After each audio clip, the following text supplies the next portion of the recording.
intermediate school, I knew that I identified masculinely. By that point, I was out to my parents as queer or gay, but I did not tell them specifically I identified as male because I was assaulted by them when I came out as gay. And kept going on with my life. I've been out and directly been called ace for several years, and male pronouns, but my parents, because I didn't directly tell them, they kind of put it to the side. It's not happening, nothing's going on, and I'm adopted. I was born in the Dominican Republic, and my parents found out when they adopted me that they were pregnant with my brother, who's 9 months younger than me, and I've always kind of been the darker sheep of the family because I'm the only one that's darker skin. And kind of during the duration of my youth was always with a battle where my parents kind of separated us. That my mother even told me my brother was her favorite and that I was kind of the outsider and I wasn't really part of the family. And that kind of added a lot of tension to already identifying as male and not being able to come out as male to my parents. When I had friends and people in the community I started working with or going to school with and being friends with that were like, oh, that's fine, don't worry about it. And it was very frustrating that the people that are supposed to be the ones that truly love you and care for you no matter what goes on in your life, I could truly not feel comfortable enough to bring the fears that I had forward, saying that, hey, you don't have a daughter, you have a son, because I didn't know if my life was going to be threatened because of coming out as gay and being assaulted by my father. And going through church, I've been at the Congregational Church in Shelton for over 24 years. I was baptized there, I had my communion, confirmation.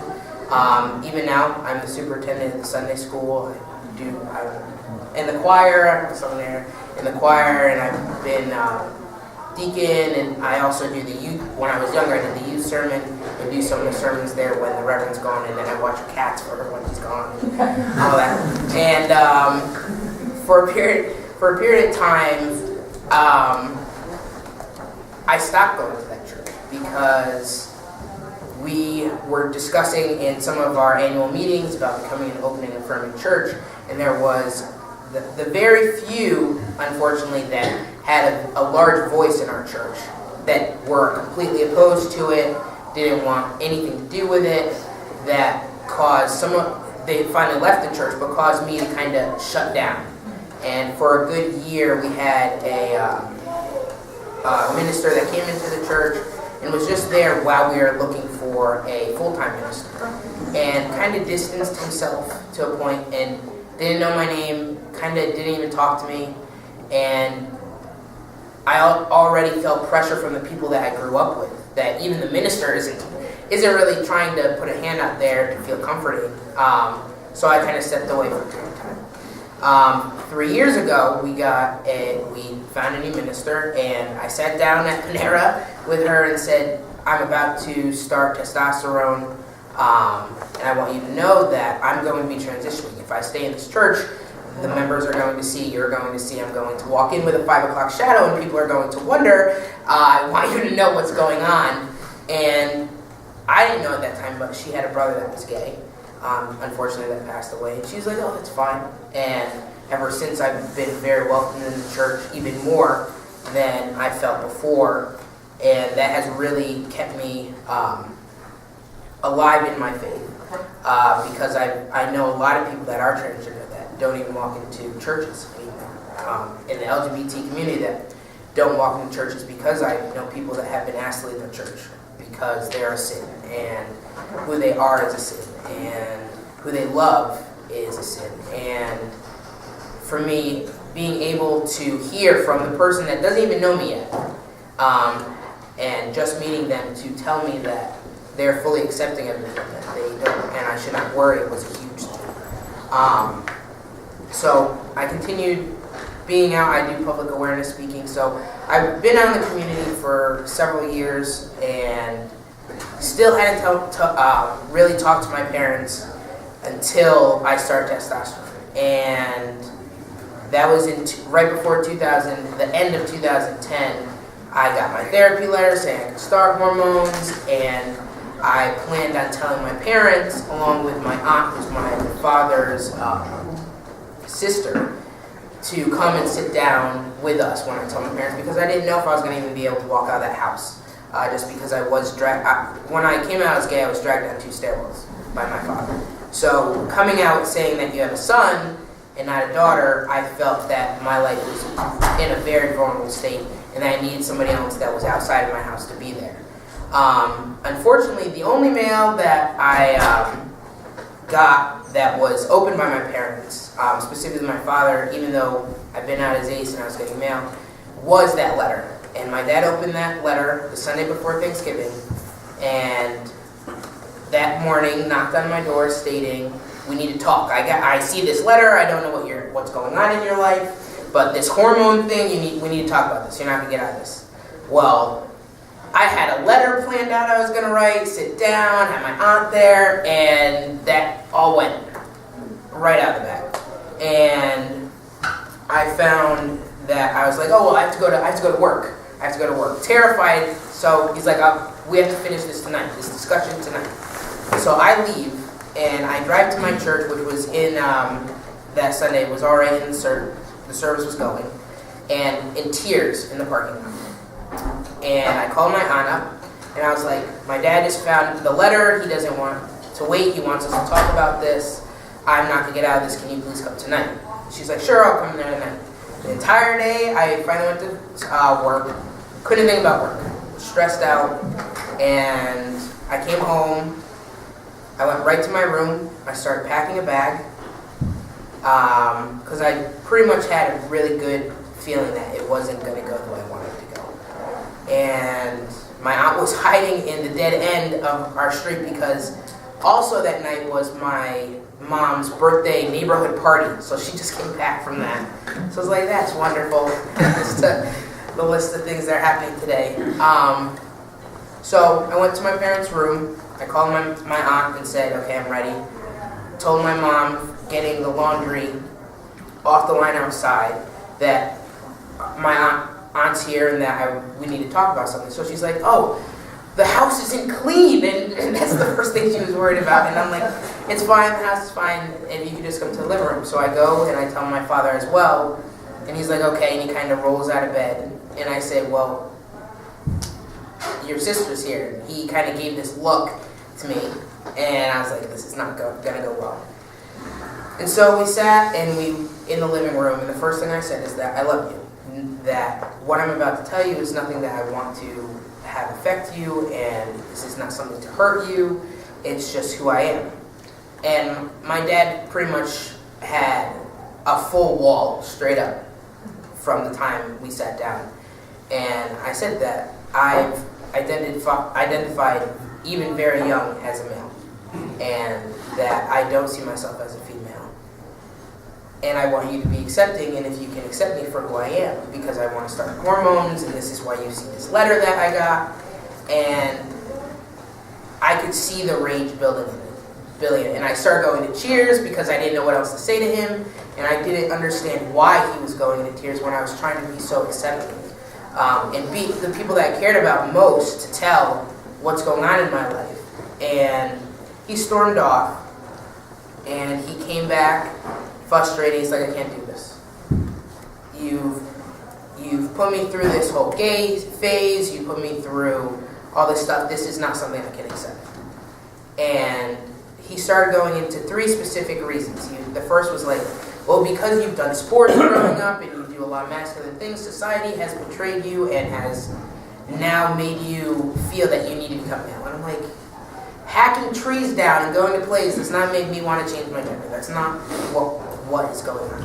So then he started going into that the people that I've been hanging out with, as well as my religion, is put this demon or this obstacle that I have to suppress, and that God is putting this as a punishment in front of me to withhold. And being in my church for 20 plus years by that point, I was like, that can't be true, because I don't feel like burning into a church. The Reverend knows. I have people in my congregation that are very accepting of me. And the last one I didn't understand, because being in a house, we didn't have Kool-Aid. We didn't have Kool-Aid or anything like that, and I thought he was becoming racist. I'm like, I don't understand. He's like, you're drinking the Kool-Aid of these individuals that you're hanging out with, not thinking about the cult that killed themselves with Kool-Aid and poison. And I'm like, what is he talking about? So I'm in tears, trying not to be confused and laughing at the same time. And it's like, the people that you're hanging out with are putting these subliminal messages in your mind, and that you are just conforming to their lifestyle. And I'm like, well, that's not the neighbor that you've known and had me watch me when I was little. They are accepting. And he finally said, well, you're not going to be allowed in this house if you stay this way, or you can leave this house. And unfortunately, I stood up and I said, I can't hide who I am. This is how I've always been, and this is how I always will be. And I'm not trying to hurt you, and I'm not trying to go against anything and saying that you've been a horrible parent or this is something that I'm trying to burden you with. But I can't hide this from anybody, and I can't be who I have always felt. And that night, I became homeless. Fortunately, I had a group of individual friends that I kind of gathered around that knew that this was probably going to come, and I started staying and renting a room out of one of my friend's house for a year. I didn't talk to my father pretty much for an entire year. My mom kind of let my dad control the conversations that we had, so she didn't come back and say, well, you can't put your daughter out on the street and so forth. She just stayed quiet. My brother, who by that point was living in New York, almost didn't come home for Thanksgiving because he's like, how could you do this? You can't do this to your own child, let alone at that time my sister. You can't do this. And so the Sunday before Thanksgiving, I was disowned by my parents. And luckily I found a place where I could stay and feel safe and comfortable and have people that I knew loved and cared for me. And moving forward, it was hard. Like, even now, every Thanksgiving when you have like food banks and stuff outside grocery stores, it chokes me up because at one time I wasn't even allowed to be with my family on Thanksgiving.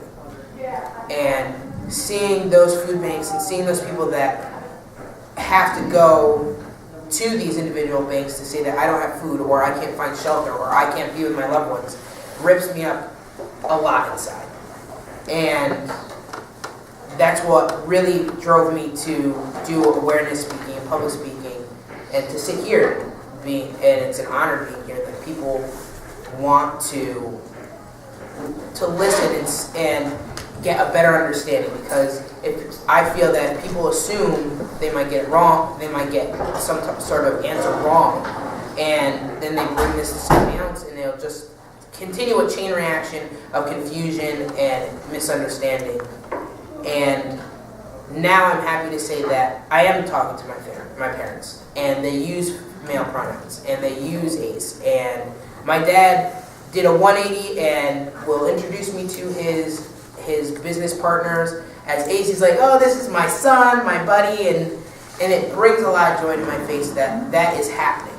That the dad that couldn't even stare me in the face when I first told him to disown me, to the person now that allows me to go, not even allows me, is so joyful to have me come to events with him, to meet business partners, to see his relatives, to meet friends of his, and be able like, this is my son, and I'm proud of him, is a huge accomplishment.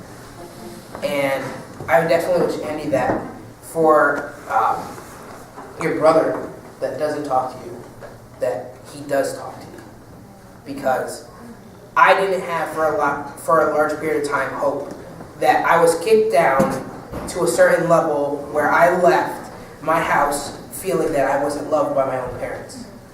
And to the point now where I know my parents love me, as well as the people that are around me, and that I am accepted, to have that feeling that I'm not alone, and that I can give that feeling to other individuals, that whether you're trans, whether you're gay, whether you're straight, your appearance might look different or abnormal to certain individuals, that there is always somebody that's behind you. That there's always somebody that is there to help you back up when you get kicked out from something.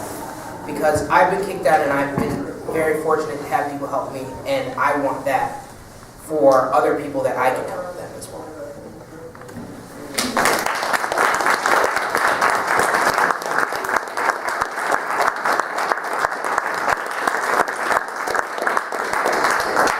You are such strong humans. Thank you so much. Lastly, my dear friend Erik, who is married to another clergy person. So this is how I know Erik, and his wife Chris connected me with all of these people. So Erik, if you'll share your story with us. I'm able and wanting. My name is Erik. I was born to a very large family on the oldest of 7. I'm 39 years old, and I was born female. And my story is a little bit different than yours because I'm a late bloomer. I was a little girl running around with 3 sisters and three brothers, and allowed to do whatever I wanted. So for me, that was to be a tomboy. Like you said, run around without my shirt on, play in the dirt, do whatever I wanted. And I think it might have been because my parents had too many kids; they couldn't worry about what one was doing. So let her do what she wants. She's not hurting anyone. But over the years, as my body developed and I started, all of the puberty things and all this, I realized I was an odd duck. I knew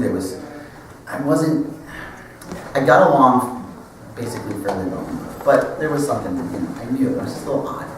But it never affected my physical being. A lot of times we'll hear trans people's stories about how they really couldn't or can't relate to their bodies, to what is happening with their changes that they go through puberty.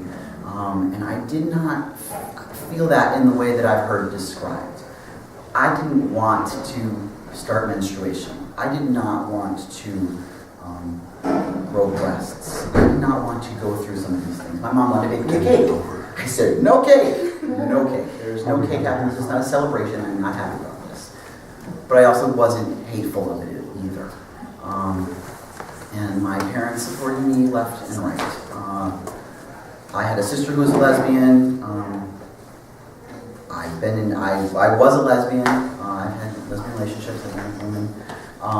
And I didn't come to this until, like I said, I'm 39 years old, until I was about 34. My sister passed away. She was a drug addict, and I found myself in therapy and counseling for that purpose. I kind of went through that, and all of a sudden we were talking about gender identity. And I was like, what? What's going on, What? I don't understand. Some way or another, we figured out that the word transgender was something that we were talking about. There's something else happening here. And my first reaction was, what? I'm not a freak. What are you talking about? It's just me. I'm just like anybody else. I didn't feel different than anyone else. Like Andee, you said, there's nothing to really compare it to. When you're there, you're like, oh, I didn't have anything to compare that to. There wasn't any Chaz, Bono. There weren't other things happening in society that were going to be like, yep, this is a little bit different, and yes, people are doing this now. It's going to be okay. You're going to be accepted. I have been supported by my family and my friends through so much. I was supported at work. I transitioned at work. I couldn't have been supported more. I've had a problem in a previous relationship where the parents were told probably too soon, and they really had a problem with that, and that relationship didn't go anywhere. But other than that, I have been so fully supported and loved that my journey has been a little bit.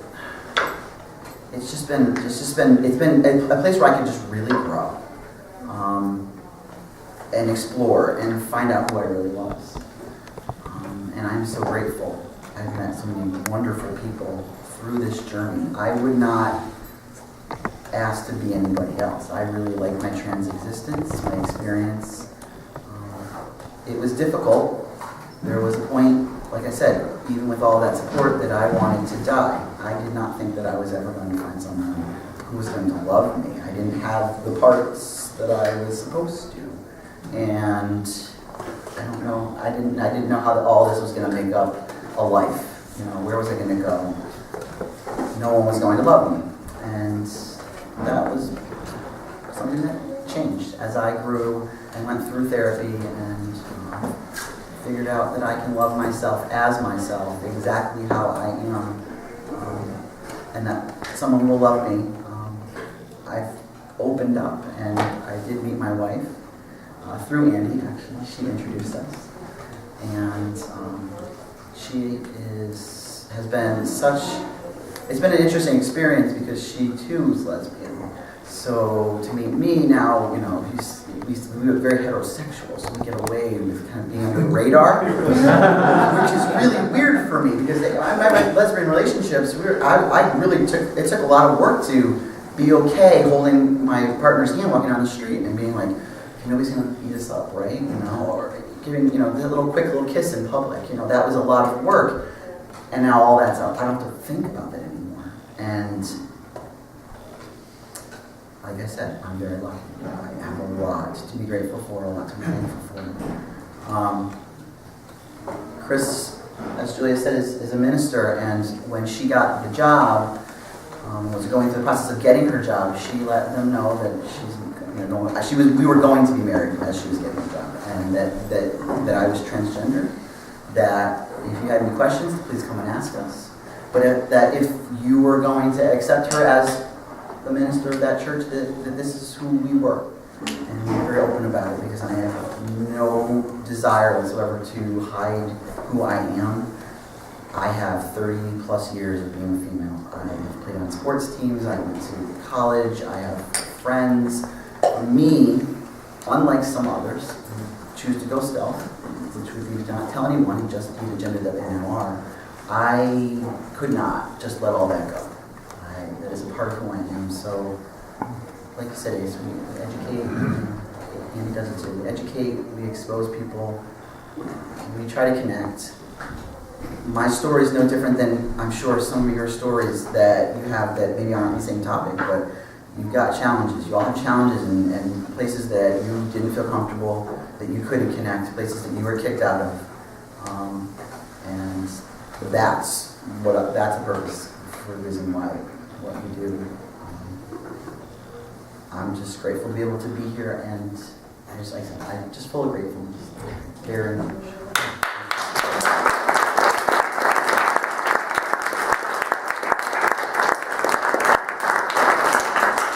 Now we have a few minutes for questions, but I want to begin by asking the three of you that we as a church, what can we do to continue to make this place accessible to people of all genders, to educate ourselves, and to really continue in the witness of our open and affirming congregation. So if you have, I know you all do education and advocacy work, so I want to take some of the time we have for you to educate us a little bit about that work. I did. I was a member of the UCC at Emmanuel, and they did the whole adding the gender identity and gender expression. I was part of that process, which was just adding some wording and running through the congregation and doing a few panels to educate. But you guys are really, really on a good track already. Yeah, they walked in. Yeah, really, seriously, you guys are doing a great job. I think you're doing. I had no idea that there was ever a church and congregation that was like this, and I think all you have to do is just get the word out more. I mean, because like I say, I was turned off by religion a long time ago. I'm a very spiritual person.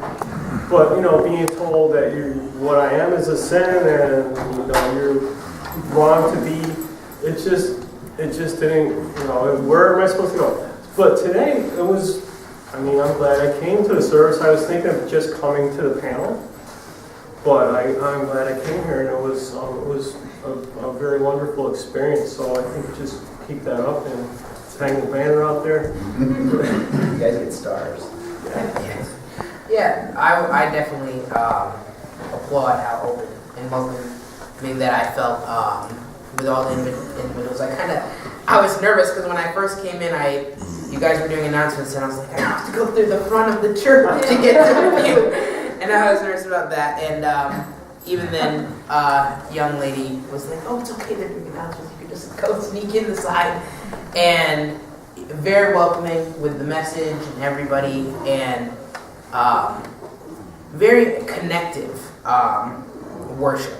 Even with the children's message, was very connective and very active, and it was good to see that it wasn't the kids are just going to be in the church and now they're leaving. Because I've gone to a lot of services where they just call the children to exit the church, to go to Sunday school, and not be able to be around the older members and even the young adults that just became members, and to go through even before offering with that. It was amazing what you said, and I definitely congratulate you with coming out, and that you all as a congregation and as a community, you are able to open those voices that you have and be able to communicate how you feel and not feel opposed by anybody or felt that you are in a closet with whatever you are facing yourself. Does anyone else have questions? Kathy. I have a couple of blended questions. The first question that I have is, a lot of what you guys people talked, what guys is funny. Yes. It has to do with the accoutrements of current 21st century idea of gender expression. And as a product of the 70s, and I went to a college where the feminist rebellion about, it's okay for a woman not to shave her legs, and it's okay to have thick hair, and it's okay for a woman to sit like this, and it's okay for a guy to cry. And I was really, mortified when I was a kid when, this very devout Episcopalian English teacher told me that girls don't whistle. When I was whistling Happily Now and I wanted to inform her that Julie Andrews, one of the most feminine people around, whistles, okay? And so, I've written notes as a doctor for women so that they don't have to wear high heels to work so they can be comfortable. Well, we have to wear high heels at our job. I said, oh, no, we don't. I said, that's a feminist issue. And so one of the things that I get my head around is that if I were a transgender person, I would want to dress like a man because it's more comfortable most of the time. But I also want to have a dress on in the summer if it's a really hot day. So this idea about why do you have to worry about how you dress as part of your gender expression, that's the first thing I want to say. And the second thing that I have is more about church. We have an all-male group here. And it has bugged me ever since I've been a member of the church that we have an all-male group, because I was told that anybody can come, and I said, well, can I come? And they said, oh, well, no, you're not a man. And how would you feel, folks, in terms of where you would fit if we had an all-male group or an all-female group in this church? Because I hear just talk about an all-female church group we've had in the past. How would you feel about where you would identify with that? Well, I'm actually not really accepted by a lot of all-female groups. Some are very accepting, but there's a lot of feminist groups that look down on me and exclude me. There's a lot of lesbian groups too. The reason I dress, I'm not really dressed effeminately today, but in general, it has to do with the difference between a trans male and a trans female, and basically it's harder for me to pass because there's certain features that you can't erase what puberty has done. So one of the things that give me away, like very easily, my voice, my trachea, I have big shoulders. I'm glad that I'm not 6'4" like my brothers. So I kind of, I feel I have to identify as a trans woman rather than as a woman because it's a lot easier for me. And I do wear feminine clothing often because it makes me feel more like a woman. Whereas if I'm out wearing guys' clothes, I don't know, it just doesn't seem right to me, I guess. I don't know if I answered your question. So if you wanted to join that group, I don't know. I mean, I feel like we have a big church thing going on here. This is going to be a big debate. But if you wanted to express yourself, it would have to be that the guys are going to have to say, okay, and you're here to discuss some of the things that we're discussing. I would hope that they'd be open. I don't know. I mean, it doesn't matter. I mean, it's hard to answer that question. But it also goes into the gender spectrum, okay, which goes back to your first question. I was just at a show last night up in Northampton, and it was amazing. It was about how transgender, trans, sexuality is all on this continuum spectrum, and we need to stop getting from like boy, girl to all of the mix of all of the middle. I mean, we only do that because society has created those structures, and people more and more are coming out of those structures. Last night, why can't a guy wear a skirt? Why can't like you said, you want to wear a skirt? Why can't you dress a girl in blue and a boy? Exactly. You gotta start doing it yourself. Start breaking them down, because nobody else is going to do it unless you do it. And I think it's awesome. We've made these barriers, and the show was fantastic last night. To really kind of cross those. I'm not saying it very well, but to break those gender barriers, it's not necessary. And also with clothes.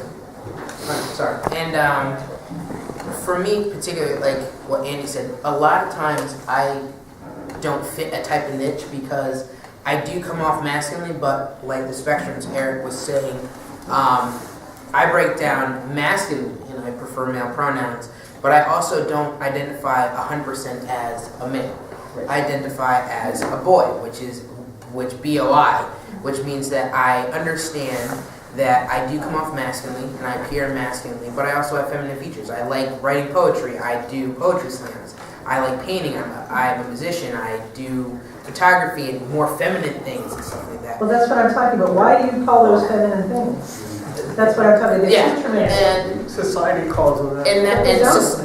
And why I call them feminine is because most individuals that have grown up, we have to use names or terms to describe to certain populations or certain communities based on the viewpoint of something that, yes, it might not be feminine to a lot of individuals, but for a larger majority, if I have to say, well, for me personally, I'm pansexual, so I am attracted to people by their personality instead of their gender. If I couldn't say a term to that, they would just be in this gray area and I'd leave them more confused than aware.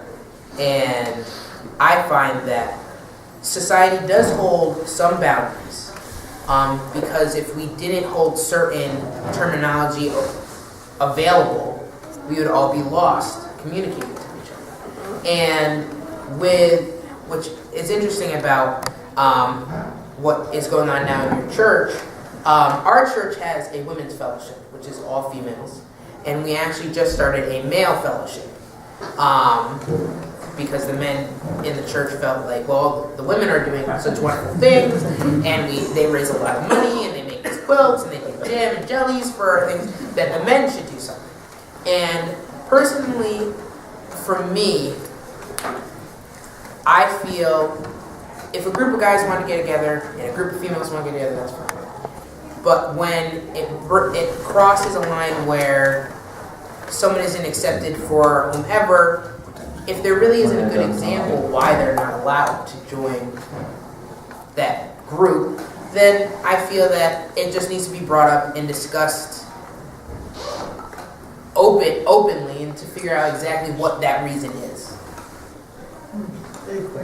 So we we can take two last comments, short comments before we close. There's never enough time since we have abundant conversations about this. Ginny. Well, as I listen to you talk, what I'm very aware of is that we all have different parts of ourselves. And we all have parts that may be more masculine and parts that may be more feminine. And these are useful things that have been handed down to us from the beginning of time in terms of who we are. And I think, Ace, what you were trying to say, maybe, was that those things like poetry, photography, etc., help you express the more feminine side of yourself, and that there are other things that express the more masculine side of yourself. And I think we all have those things, you know. We all have parts of ourselves that embody the feminine, the masculine, the mixture of both. And we need to understand and embrace those things as we live our lives. Jean. I've heard about Kathy's feelings about the Jacob group before. I just wanted to add my 2 cents. I wouldn't want to come to the Jacob group, even if they accepted women. So, you know, there's great variety in how people feel about that. I don't mind that you have the Jacob group, because that's fine with me, and I really would want to be there. The second thing I wanted to say was, think of Tootsie. Yes. And all the pain and discrimination that that character went through in the course of the story being told. And think about how far we've come since then. We've really come pretty far. I have been in situations where I have been mistaken for someone who was not open-minded, let's say. And that happens very rarely now. And that's a relief to me, a great relief. So I'm grateful for that. And a big thing on that is that I find that some people feel that when something is feminine, people portray it as weaker. And people feel that, oh, it's the lesser. When, personally, if I say something that's more feminine, I'm showing the feminine side, if I'm like singing or something, I feel empowered.